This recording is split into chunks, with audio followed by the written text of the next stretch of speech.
Assalamualaikum warahmatullahi wabarakatuh. Hari ini tadarus qiraah mubadalah yang ke-9 di halaman 124, melanjutkan bab 3 qiraah mubadalah metode interpretasi resiprokal. Karakter dan metode interpretasi dalam tradisi Islam. Sebelumnya mari kita bertawasul kepada Nabi Muhammad SAW dan juga sahabat, keluarga dan para pengikutnya, dan juga memberikan hadiah kepada penulis buku Qiraah Mubadalah Kang Fakih Abdul Qadir. Syaikhul Fatihah. A'udzubillahi minasyaitonirrajim. Bismillahirrahmanirrahim. Alhamdulillahirabbil alamin arrahmanir rahim maliki yaumiddin. Iyyaka na'budu wa iyyaka nasta'in ihdinas siratal mustaqim siratal ladzina an'amta 'alaihim ghairil maghdubi 'alaihim waladdallin. Karakter dan metode interpretasi dalam tradisi Islam. Karakter kerja interpretasi dalam Islam dijelaskan sangat baik oleh Syekh Ahmad Karakter kerja interpretasi dalam Islam dijelaskan sangat baik oleh Syekh Ahmad Ar-Rasuni, seorang ulama usul fiqh dari Maroko, melalui teori yang dikenalkan dengan terminologi takrib wa taqlid, pendekatan dan dugaan. Menurutnya, semua kerja intelektual para ulama terdahulu dalam semua disiplin ilmu keislaman adalah upaya manusia untuk mendekati kebenaran, takrib, melalui petunjuk-petunjuk adilalah dari teks-teks yang tersedia. Jika petunjuk teks yang kurang kuat untuk bisa mendekati kebenaran, maka yang paling mungkin adalah membuat pilihan tertentu dengan dasar dugaan kuat, taklid, atas kebenaran yang paling mungkin bisa diraih seseorang mujtahid atau mufassir. Perkembangan ilmu hadis, ilmu yang paling ketat merujuk pada teks. Semua konsepnya berkembang di atas fondasi pengetahuan berbasis pendekatan dan dugaan atau takrib wa taqlid. Kerja verifikasi dan validasi setiap perawi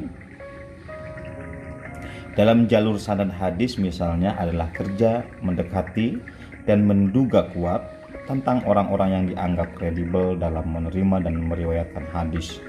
Begitupun kerja akhir penilaian suatu hadis sebagai sahih, hasan, dan dhaif adalah kerja mendekati dan menduga kebenaran, bukan kerja keyakinan yang pasti dan absolut.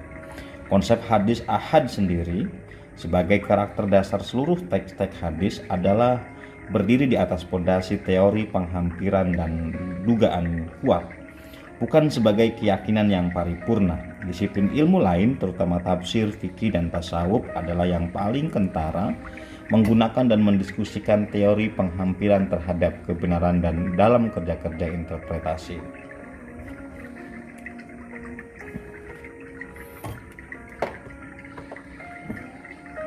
Secara historis, interpretasi teks dalam Islam tentu saja dimulai dengan cara yang simpel dan sederhana, kemudian berkembang menjadi lebih kompleks dalam berikutnya ia menjadi disiplin ilmu tersendiri. Sekalipun interpretasi dianggap sebagai ijtihad manusia, tetapi makna yang lahir dari teks dianggap sebagai makna dikehendaki Allah Subhanahu wa taala.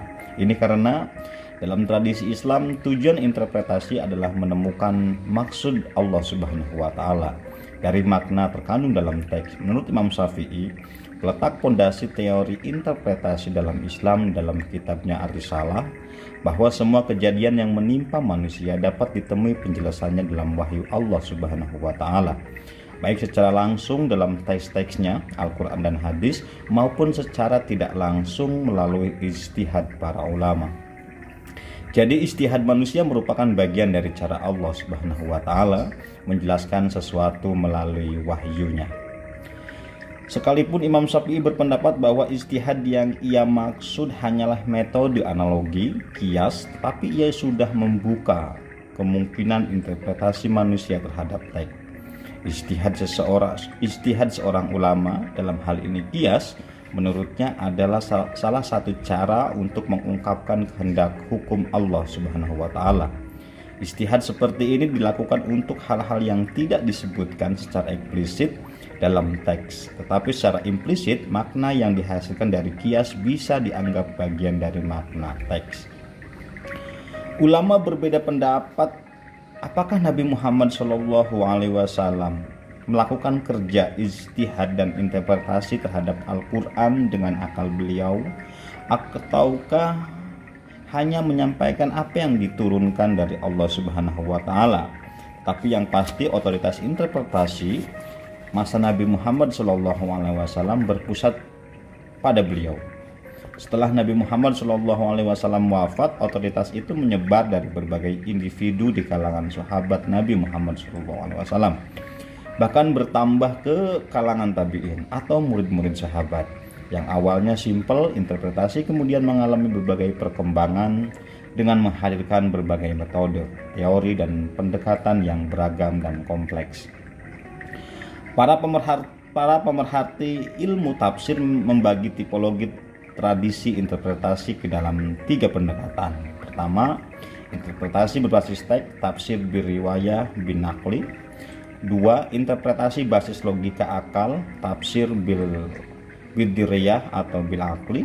Dan ketiga, interpretasi berbasis mistik intuitif, tafsir bil isyarah atau bil batin. Tipologi ini sedikit banyak bisa menjelaskan kekayaan sekaligus kompleksitas kerja-kerja interpretasi teks dalam sepanjang sejarah tradisi interpretasi dalam Islam. Dalam metode tafsir biriwayah atau otoritas teks adalah isu fundamental. Karena itu penganutnya dianggap sebagai pembela teks. An-naql, otoritas teks digunakan oleh kelompok ini dalam kaitannya untuk menentang otoritas akal di satu sisi, dan di sisi lain untuk mengkritik kerja-kerja ulama tafsir dan fikih untuk membuka peluang penafsiran dengan berbagai metode lain seperti bahasa qiyas, istihsan, maslahah, dan yang lain. Menurut pendekatan ini, interpretasi hanya valid jika didasarkan pada ayat Al-Quran, teks, hadis, pernyataan sahabat, atau minimal pandangan tabi'in. Terkadang mereka juga mengutip pendapat generasi ulama pasca tabi'in dibanding berpendapat sendiri menggunakan metode analogi atau yang lain. Para ulamaan naql lebih memilih mengikuti dan merujuk pada teks atau pendapat pada generasi sahabat tabi'in, bahkan generasi pasca tabi'in. Dengan pendekatan ini, para penganutnya kerja interpretasi akan lebih selamat dan aman dari kemungkinan interpretasi hawa nafsu dan pendapat-pendapat individu secara bebas yang bisa menyimpang. Mereka mengurangi sebisa mungkin kerja interpretasi berbasis non-teks. Teks yang dimaksud di sini adalah kutipan-kutipan lain dari sumber-sumber terbatas yang otoritatif, bukan melalui kerja pemaknaan yang luas dengan merujuk pada berbagai sumber. Mereka juga lebih memfokuskan pada kritisme jalur periwayatan, sanad, bukan analisis kritis kandungan teks matan. Biasanya mereka juga menyamakan fungsi hadis mutawatir dengan ahad. Mereka juga menyamakan fungsi hadis mutawatir dan ahad, serta teguh memilih metode interpretasi literal terhadap teks. Kedua adalah metode tafsir bidiriyah wal akli yang memandang akal pikiran mampu mengemukakan kandungan makna suatu teks. Ulama yang menggunakan metode ini biasa disebut pengguna akal, ar-ra'yi. Bagi kelompok ini, teks-teks itu logis dan memiliki tujuan-tujuan makul wal makna yang bisa dipahami oleh akal manusia. Karena itu, mengikuti logika dan tujuan-tujuan teks adalah juga mengikuti teks secara lebih komprehensif. Lebih dari itu, menurut kelompok ini, ayat-ayat Al-Quran banyak meminta penggunaan akal pikiran. Nabi Muhammad SAW sendiri mencontohkan penggunaan akal pikiran dalam mengeluarkan pendapat hukum. Begitupun para sahabat dan tabi'in. Akal adalah alat untuk memahami teks agar memperoleh makna yang lebih tepat, lebih baik, dan lebih menyeluruh. Menggunakan akal dalam kerja interpretasi adalah bentuk pengalaman metodologis itiba manhaji terhadap generasi salaf, sahabat dan tabi'in. Jadi bagi kelompok ahli ra'yi, akal sama sekali tidak dipertentangkan dengan teks. Otoritas ulama tetap saja pada teks wahyu, tetapi karena wahyu itu sendiri yang mendorong penggunaan akal pikiran, maka interpretasi berbasis akal juga valid dan otoritatif. Bahkan ijtihad berbasis akal yang justru memungkinkan teks-teks rujukan dapat mencakup dan menjawab realitas yang terus berubah dan berkembang. Justru ketika tanpa ijtihad akal, maka teks-teks tersebut tidak akan mampu menjawab beragam realitas yang terus berdatangan. Jika dicermati lebih mendalam, terutama dari praktek kerja-kerja interpretasi, kelompok tekstualis sesungguhnya tidak meninggalkan akal dan kelompok rasionalis juga tidak menyisihkan teks. Kelompok tekstualis ketika memilih ayat tertentu untuk isu atau kasus tertentu, ketika mengesahkan teks hadis tertentu dan memilihnya untuk suatu kasus tertentu dengan meninggalkan teks-teks yang lain. Serta ketika memilah pendapat-pendapat para sahabat dan tabi'in, ketika mengaitkan satu teks dengan teks-teks lain, semuanya menggunakan pertimbangan akal yang masuk dalam logika pikiran mereka. Terutama ketika harus menjawab kasus-kasus yang nyata-nyata belum pernah terjadi sebelumnya, seperti soal transplantasi tubuh, bayi tabung, stem cell, atau sekarang cloning. Ibnu Abbas, seorang sahabat yang dianggap paling menguasai ilmu tafsir, seperti dikutip Az-Zarqani dalam Manahil Irfan, juga menyatakan ada banyak ayat Al-Quran yang makna-maknanya bisa ditemukan melalui ijtihad berbasis akal pikiran. Begitupun kelompok-kelompok yang dianggap rasionalis. Dalam praktek interpretasi mereka juga merujuk pada teks-teks, terutama Al-Quran dan hadis, tetapi tentu saja dengan pendekatan dan pemaknaan yang berbeda dari kelompok-kelompok tekstualisme yang terkesan literalis. Walau bagaimanapun, jika menggunakan analisis penghampiran ar-rausuni, kedua metode tersebut, rasionalis ahlul ra'yi dan tekstualis an-naqli, adalah upaya manusia untuk mendekati kebenaran dari teks-teks rujukan yang tersedia. Setiap individu dan kelompok terus didorong oleh menemukan makna yang lebih dekat lagi pada kebenaran teks sumber. Perbedaan kedua metode ini bisa digambarkan dalam kasus fikih mengenai harta wajib zakat. Sesuai dengan teks-teks hadis, harta yang wajib zakat adalah emas, perak, gandum, kurma, unta, domba, kambing, dan lembu, sapi dan kerbau. Sebagian ulama menyatakan dengan tegas bahwa zakat hanya wajib atau jenis-jenis harta ini persis seperti yang disebut dalam teks. Semua jenis harta lain apapun tidak wajib zakat. Ulama lain mencoba mengembangkan dengan metode kias, analogi, dengan memasukkan jenis harta lain karena dianggap serupa dengan salah satu dari 8 jenis harta tersebut, yaitu padi atau beras karena sejenis dengan gandum sebagai makanan pokok, dan kismis, anggur kering, karena sejenis dengan kurma sebagai buah yang dikeringkan. Tetapi semangka, pepaya, sawi, dan bawang tetap tidak wajib zakat karena bukan makanan pokok dan bukan buah yang dikeringkan. Ulama lain, terutama kalangan kontemporer, melihat dari sisi sejauh mana jenis-jenis harta tersebut mendatangkan income pada seseorang. Jika hanya sekedar untuk konsumsi sendiri dan keluarga, tidak wajib zakat. Tetapi jika dijual untuk memperoleh income, ia menjadi harta yang wajib zakat. Dalam metode interpretasi berbasis akal, qiyas adalah metode paling simpel yang lahir untuk membuka kemungkinan teks mencakup makna di luar lafal literalnya. teksnya melalui penyamaan hukum untuk kasus yang tidak dicakup teks hukum yang sudah ditetapkan pada kasus disebut dalam teks karena ada persamaan karakter yang inheren illah. Karena keduanya, metode interpretasi lain adalah penetapan kemaslahatan istislah dan kebaikan publik istihsan. Jika qiyas dikenal secara eksklusif sebagai metode Imam Syafi'i, maka istislah adalah metode Imam Malik dan istihsan adalah metode Imam Abu Hanifah.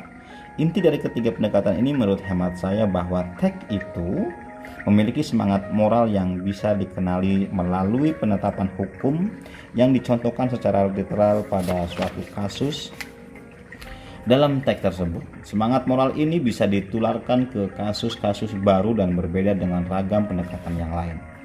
Logika interpretasi ini kemudian dikembangkan lagi oleh para ulama berikutnya, terutama Imam Al-Ghazali, dengan mengenalkan konsep tujuan-tujuan pemberi hukum atau maqasidus syar'i.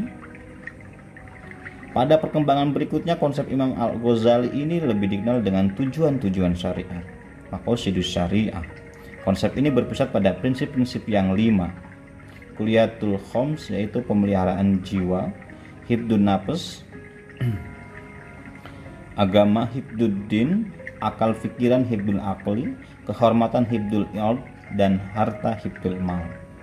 Kelima prinsip ini merucut pada kemaslahatan manusia. Jadi interpretasi berbasis logika pada akhirnya bernuansa pada dan menjadi interpretasi berbasis kemaslahatan publik.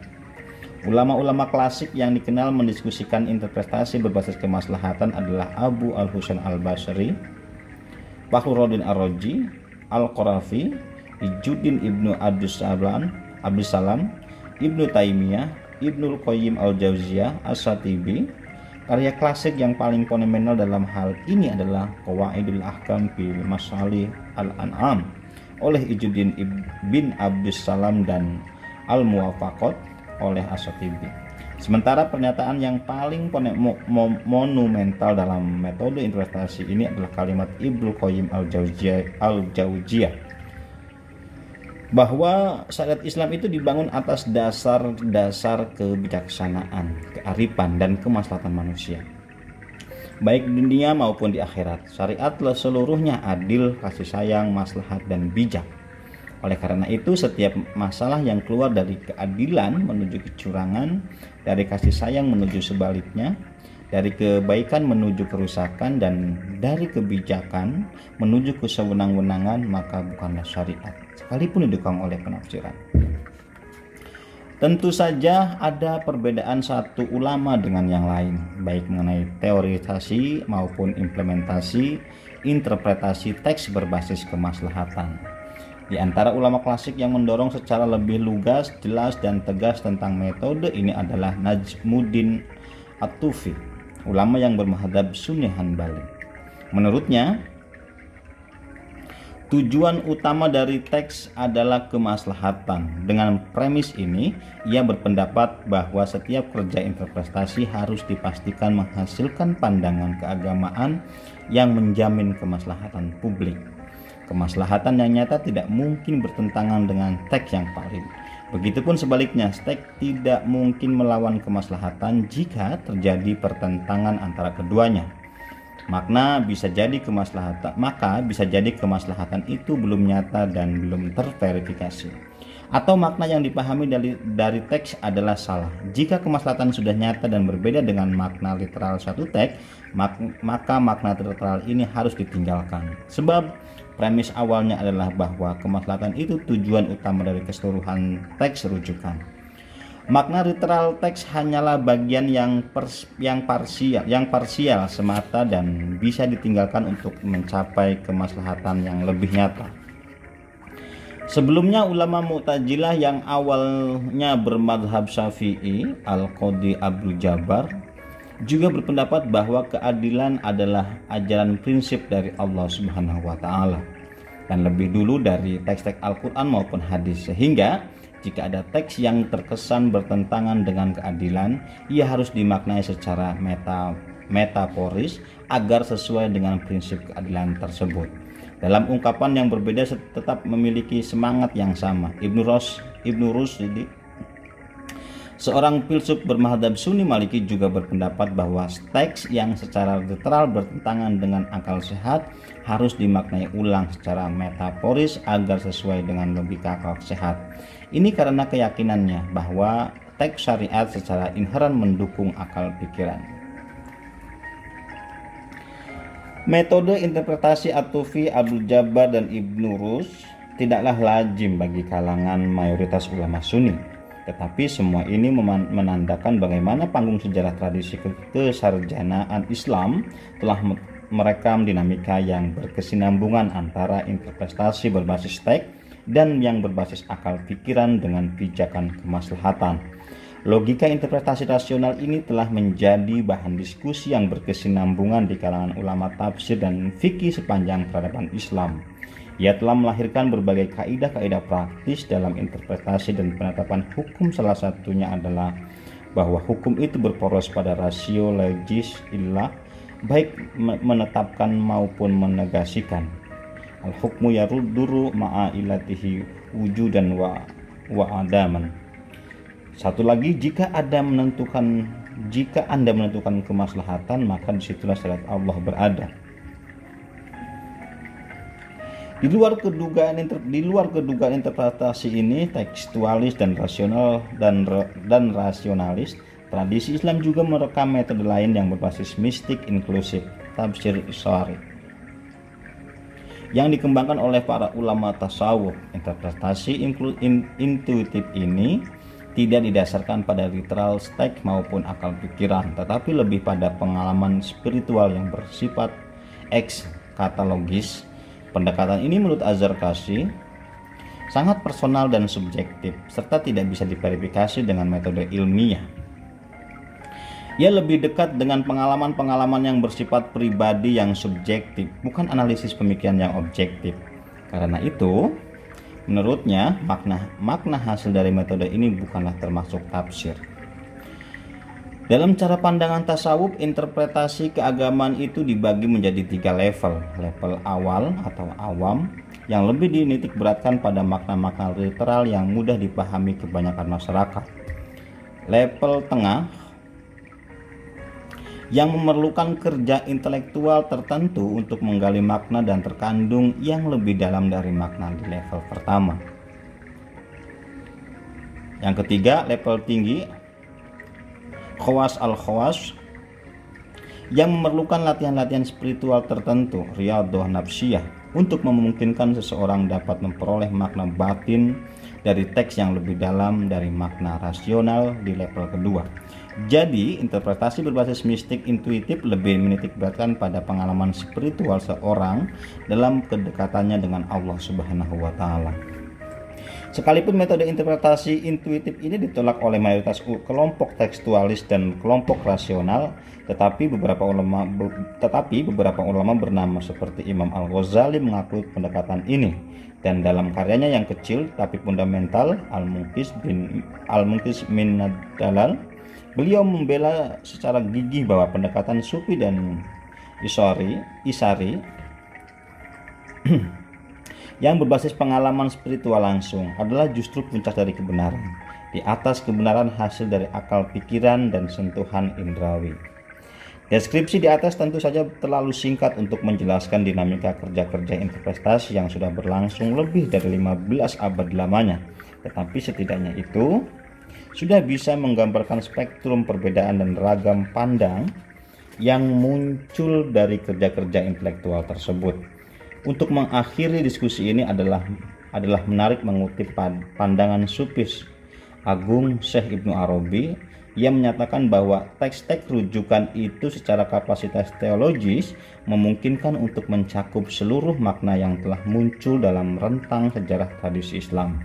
Khusus mengenai Al-Quran misalnya, kemenyeluruhan pengetahuan ilahiyah memungkinkan bagi Al-Quran untuk mencakup seluruh interpretasi apapun dari ayat-ayatnya, sekalipun makna-makna itu terkesan bertentangan satu sama lain. Mulai dari makna yang mungkin memalukan sampai makna yang dianggap paling persis mendekati kebenaran. Semua makna itu adalah sakral dan dimaksud oleh Allah Subhanahu wa taala.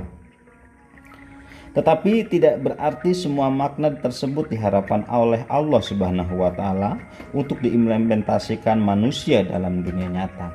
Adalah tanggung jawab manusia sendiri menurut Ibnu Arabi untuk memilih makna yang paling tepat diimplementasikan dari makna-makna yang lahir dan muncul. Dengan demikian, tanggung jawab manusia menjadi makna karena dia secara aktif memahami, memilah dan memilih mana yang harus diimplementasikan untuk dirinya dan dalam pikir dan dalam kehidupan sosialnya bersama masyarakat. Dengan demikian, interpretasi dalam Islam bersifat transenden karena memenuhi tugas yang menggali dan menemukan kehendak Allah Subhanahu wa taala dari teks-teks Al-Qur'an dan hadis, tetapi karena dikerjakan oleh manusia yang tidak terlepas dari dosa khairul maksum, maka pastilah ia terkait dengan konteks di mana penafsir itu hidup dan bekerja. Kerja-kerja ijtihad dan tafsir ini sesungguhnya bertumpu pada pencarian logika dasar dan tujuan-tujuan dari hukum-hukum yang disebutkan. Kerja-kerja ini karena itu merupakan dinamika pertautan antara teks dan konteks dalam pengalaman ulama masing-masing di setiap generasi. Metode tafsir mubadalah menjadi bagian dari upaya pencarian bagaimana teks-teks rujukan bisa memberi makna secara konstruktif bagi realitas kehidupan perempuan yang seringkali tidak diperhatikan dalam kerja-kerja ijtihad dan tafsir selama ini. Itu saja tadarus yang ke-9. Kita bertemu lagi besok di halaman 135 dengan dinamika teks dan realitas dalam interpretasi isu-isu gender. Terima kasih sudah menyaksikan video ini. Jangan lupa like, komen, dan subscribe, dan tekan tombol loncengnya untuk mengikuti tadarus berikutnya. Mohon maaf yang sebesar-besarnya. Wallahul muwaffiq ila aqwamit thoriq. Assalamualaikum warahmatullahi wabarakatuh.